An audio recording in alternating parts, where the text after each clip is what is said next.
From the macabre minds of Laughing Devil Production comes another story from the Nightshade Diary. You know what that means. Check under the bed and make sure no one or nothing is there. Is the closet door securely shut? Then leave your disbelief behind, amp up your imagination, and hang on tight for another ride into terror and mystery. And like all good horror stories, just imagine it's a dark and stormy night. And remember, screaming like a little girl is permitted.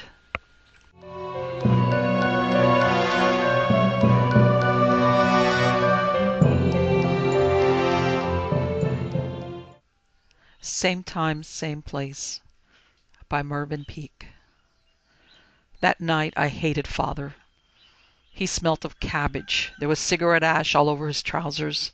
His untidy mustache was yellower and viler than ever with nicotine, and he took no notice of me. He simply stood there in his ugly armchair, his eyes half closed, brooding on the Lord knows what. I hated him. I hated his mustache. I even hated the smoke that drifted from his mouth and hung in the stale air above his head. And when my mother came through the door and asked me whether I had seen her spectacles, I hated her too. I hated the clothes she wore, tasteless and fussy. I hated them deeply. I hated something I had never noticed before. It was the way the heels of her shoes were worn away on their outside edges. Not badly, but appreciably. It looked mean to me, slatternly and horribly human. I hated her for being human, like Father. She began to nag me about her glasses and the threadbare condition of the elbows of my jacket, and suddenly I threw my book down. The room was unbearable. I felt suffocated. I suddenly realized that I must get away. I had lived with these people for nearly 23 years. I'd been born in the room immediately overhead. Was this the life for a young man? To spend his evenings watching the smoke drift out of his father's mouth and stain that decrepit old mustache year after year, to watch the worn away edges of my mother's heels, the dark brown furniture and the familial stains on the chocolate colored carpet. I would go away. I would shake off the dark, smug mortality of the place. I would forego my birthright. What of my father's business into which I would step at his death? What of it? To hell with it. I began to make my way to the door, but at the third step I caught my foot in a rug of the chocolate-colored carpet, and then reaching out my hand for support, I sent a pink vase flying. Suddenly, I felt very small and very angry. I saw my mother's mouth opening, and it reminded me of the front door, and the front door reminded me of my urge to escape. To where? To where? I did not wait to find an answer to my own questions, but, hardly knowing what I was doing, ran from the house. The accumulated boredom of the last 23 years was at my back, and it seemed that I was propelled through the garden gate from its pressure against my shoulder blades. The road was wet with rain, black and shiny like oilskin. The reflection of the street lamps wallowed like yellow jellyfish. A bus was approaching, a bus to Piccadilly, a bus to the Never Never Land, a bus to death or glory. I found neither. I found something which haunts me still. The great bus swayed as it sped. The black street gleamed. Through the window 100 faces fluttered by, as though the leaves of a dark book were being flicked over. And I sat there with a sixpenny ticket in my hand. What was I doing? Where was I going? To the center of the world, I told myself. To Piccadilly Circus, where anything might happen. What did I want to happen? I wanted life to happen. I wanted adventure, but already I was afraid. I wanted to find the beautiful woman. Bending my elbow, I felt for the swelling of my biceps. There wasn't much to feel. Oh, hell, I said to myself. Oh, damnable hell, this is awful. I stared out the window, and there before me was the circus. The lights were like a challenge. When the bus had curved its way from Regent Street, and into Shaftesbury Avenue I lighted. Here was the jungle all about me, and I was lonely. The wild beasts prowled around me. The wolf pack surged and shuffled. Where was I to go?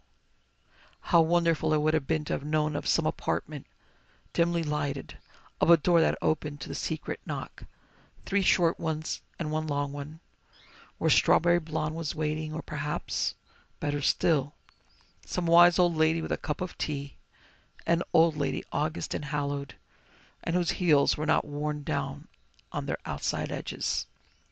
But I knew nowhere to go either for glamour or sympathy. Nowhere except the corner house. I made my way there. It was less congested than usual. I had only to queue for a few minutes before being allowed into the great eating palace on the first floor. On, the marble and gold of it all. The waiters coming and going, the band in the distance. How different all this was from an hour ago, when I stared at my father's mustache. For some while I could find no table, and it was only when moving down the third of the long corridors between tables that I saw an old man leaving a table for 2. The lady who had been sitting opposite him remained where she left. I would have made no tale to tell. Unsuspectingly I took the place of the old man, and in reaching for the menu, lifted my head and found myself gazing into the midnight pools of her eyes. My hand hung poised over the menu. I could not move, for the head in front of me was magnificent. It was big and pale and indescribably proud, and what I would now call a greedy look seemed to me then to be an expression of rich assurance, of majestic beauty. I knew at once that it was not the Strawberry Blonde of my callow fancy that I desired for glamour's sake, nor the comfort of the tea-tree lady, but this glorious creature before me who combined the mystery and exoticism of the former with the latter's mellow wisdom. Was this not love at first sight? Why else should my heart have hammered like a foundry? Why should my hand have trembled above the menu? Why should my mouth have gone dry? Words were quite impossible. It was clear to me that she knew everything that was going on in my breast and in my brain. The look of love which flooded from her eyes all but unhinged me. Taking my hand in hers, she returned it to my side of the table, where it lay like a dead thing on a plate. Then she passed me the menu. It meant nothing to me. The hors d'oeuvres and the sweets were all mixed together in a dance of letters. What I told the waiter when he came I cannot remember, nor what he brought me. I know that I could not eat it. For an hour we sat there. We spoke with our eyes, with the pulse and stress of our excited breathing. And towards the end of this, our first meeting, with the tips of our fingers that in touching each other in the shadow of the teapot seemed to speak a language richer, subtler, and more vibrant than words. At last we were asked to go, and as I rose I spoke for the first time. "Tomorrow?" I whispered. "Tomorrow?" She nodded her magnificent head slowly. "Same place, same time?" She nodded again. I waited for her to rise, but with a gentle yet authoritative gesture she signaled me away. It seemed strange, but I knew I must go. I turned at the door and saw her sitting there, very still, very upright. Then I descended to the street and made my way to Shaftesbury Avenue, my head in a whirl of stars, my legs weak and trembling, my heart on fire. I had not decided to return home, but found nevertheless that I was on my way back. Back to the chocolate-colored carpet, to my father in the ugly armchair, to my mother with her worn shoe heels. When at last I turned the key, it was near midnight. My mother had been crying. My father was angry. There were no words, threats, and entreaties on all sides. At last I got to bed. The next day seemed endless, but at long last my excited fretting found some relief in action. Soon after tea I boarded the westbound bus. It was already dark, but I was far too early when I arrived at the circus. I wandered restlessly here and there, adjusting my tie at shop window and filing my nails for the 100th time. At last, when waking from a daydream, I sat for the 5th time in Leicester Square. I glanced at my watch. and found I was 3 minutes late for our tryst. I ran all the way, panting with anxiety, but when I arrived at the table on the first floor, I found my fear was baseless. She was there, more regal than ever, a monument of womanhood. Her large pale face relaxed into an expression of such deep pleasure at the sight of me that I almost shouted for joy. I will not speak of the tenderness of that evening. It was magic. It is enough to say that we determined that our destinies were inextricably joined. When the time came for us to go, I was surprised to find that the procedure of the previous night was once more expected of me. I could in no way make out the reason for it. Again I left her sitting alone at the table by the marble pillar. Again I vanished into the night alone, with those intoxicating words still on my lips. Tomorrow, tomorrow, same time, same place. The certainty of my love for her and hers for me was quite intoxicating. I slept little that night, and my restlessness on the following day was an agony both for me and my parents. Before I left that night for our third meeting, I crept into my mother's bedroom, and opening her jewel box, I chose a ring from among her few trinkets. God knows it was not worthy to sit upon my loved one's fingers, but it would symbolize our love. Again she was waiting for me, though on this occasion I arrived a full quarter of an hour before our appointed time. It was as though when we were together we were hidden in a veil of love, as though we were alone. We heard nothing else but the sound of our voices. We saw nothing else but one another's eyes. She put the ring upon her finger as soon as I had given it to her. Her hand that was holding mine tightened its grip. I was surprised at its power. My whole body trembled. I moved my foot beneath the table to touch hers. I could find it nowhere. When once more the dreaded moment arrived, I felt her sitting upright, the strong and tender smile of our farewell remaining in my mind like some fantastic sunrise.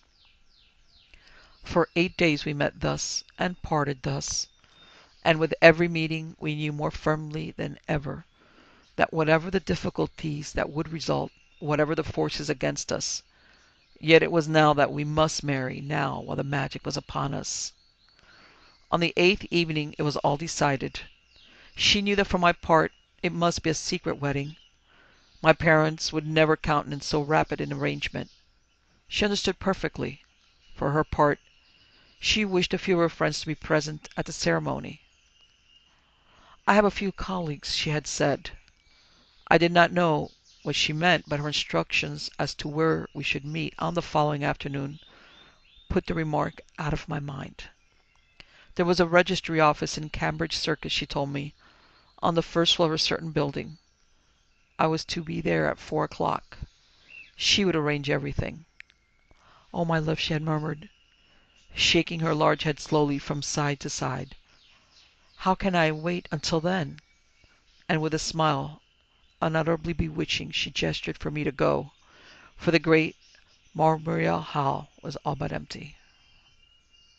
For the 8th time I left her there. I knew that women must have their secrets, and must be in no way thwarted in regard to them, and so once again I swallowed the question that I so longed to put to her. Why, oh why, had I always to leave her there?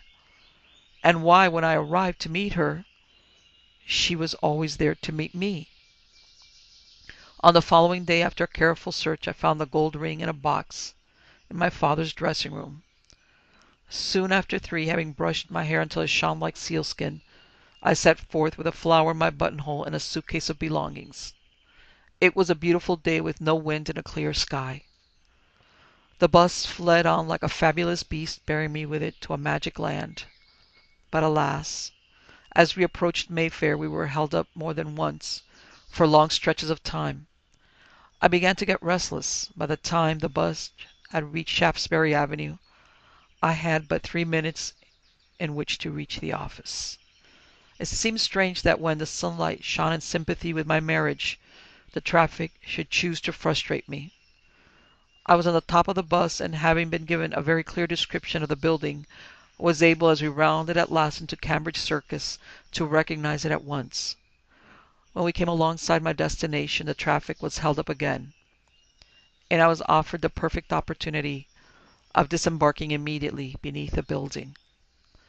My suitcase was at my feet, and as I stooped to pick it up, I glanced at the windows on the first floor, for it was in one of those rooms that I was soon to become a husband. I was exactly on a level with the windows in question, and commanded an unbroken view of the interior of a first-floor room. It could not have been more than a dozen feet away from where I sat. I remember that our bus was hooting away, but there was no movement in the traffic ahead. The hooting came to me as through a dream, for I had become lost in another world.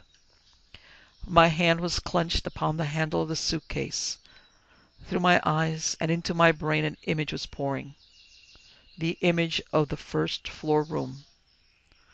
I knew at once that it was in that particular room that I was expected. I cannot tell you why, for during those first few moments I had not seen her. To the right of the stage, for I had the sensation of being in a theater, was a table loaded with flowers. Behind the flowers sat a small, pinstripe registrar. There were 4 others in the room, 3 of whom kept walking to and fro. The 4th, an enormous bearded lady, sat on a chair by the window. As I stared, one of the men bent over to speak to her. He had the longest neck on earth. His starched collar was the length of a walking stick, and his small bony head protruded from its extremity like the skull of a bird. The other 2 gentlemen who kept crossing and recrossing were very different. One was bald. His face and cranium were blue, with the most intricate tattooing. His teeth were gold, and they shone like fire in his mouth. The other was a well-dressed young man, and seemed normal enough until, as he came for a moment closer to the windows, I saw that instead of a hand, the cloven hoof of a goat protruded from the left sleeve. And then suddenly it all happened. A door of the room must have opened, for all at once all the heads in the room were turned in one direction, and a moment later something in white trotted like a dog across the room. But it was no dog. It was vertical as it ran. I thought at first that it was a mechanical doll, so close was it to the floor. I could not observe its face, but I was amazed to see the long train of satin that was being dragged along the carpet behind it. It stopped when it reached the flower-laden table, and there was a good deal of smiling and bowing, and then the man with the longest neck in the world placed a high stool in front of the table, and with the help of the young man with the goat foot, lifted the white thing so that it stood upon the high stool. The long satin dress was carefully draped over the stool, so that it reached the floor on every side. It seemed as though a tall, dignified woman was standing at the civic altar. And still I had not seen its face, though I knew what it would be like. A sense of nausea overwhelmed me, and I sank back on the seat, hiding my face in my hands. I cannot remember when the bus began to move. I know that I went on and on and on, and that finally I was told that I had reached the terminus. There was nothing for it but to board another bus of the same number and make the return journey. A strange sense of relief had by now begun to blunt the edge of my disappointment. That this bus would take me to the door of the house where I was born gave me a twinge of homesick pleasure, but stronger was my sense of fear. I prayed that there would be no reason for the bus to be held up again in Cambridge Circus. I had taken one of the downstairs seats, for I had no wish to be on an eye level with someone I had deserted. I had no sense of having wronged her, but she had been deserted nevertheless. When at last the bus approached the circus, I peered into the half-darkness. A street lamp stood immediately below the registry office. I saw at once there was no light in the office, and as the bus moved past, I turned my eyes to a group beneath the street lamp. My heart went cold in my breast. Standing there, ossified as it were into a malignant mass, standing there as though they never intended to move until justice was done, were the five. It was only for a second that I saw them, but every lamplit head is forever with me. The long-necked man with his bird skull head, his eyes glinting like chips of glass. To his right, the small bald man, his tattooed scalp thrust forward, the lamplight glinting on the blue markings. To the left of the long-necked man stood the youth, his elegant body relaxed, but a snarl in his face that I still sweat to remember. His hands were in his pockets, but I could see the shape of the hoof through the cloth. A little ahead of these three stood the bearded lady, a book of evil, and in the shadow that she cast before her, I saw in that last fraction of a second, as the bus rolled me past, a big whitish head, very close to the ground. In the dusk, it appeared to be suspended above the curb like a pale balloon, with a red mouth painted upon it, a mouth that, taking a single diabolical curve, was more like the mouth of a wild beast than of a woman. Long after I had left the group behind me, set as it were forever under the lamp, like something made of wax, like something monstrous, long after I had left it, I yet saw it all. It filled the bus. They filled my brain. They fill it still. When at last I arrived home, I fell weeping upon my bed. My father and mother had no idea what it was all about, but they did not ask me. They never asked me. That evening after supper, I sat there. I remember 6 years ago in my own chair on the chocolate-colored carpet. I remember how I stared with love at the ash on my father's waistcoat, at his stained mustache, at my mother's worn-away shoe heels. I stared at it all, and I loved it all. I needed it all. Since then, I have never left the house. I know what is best for me.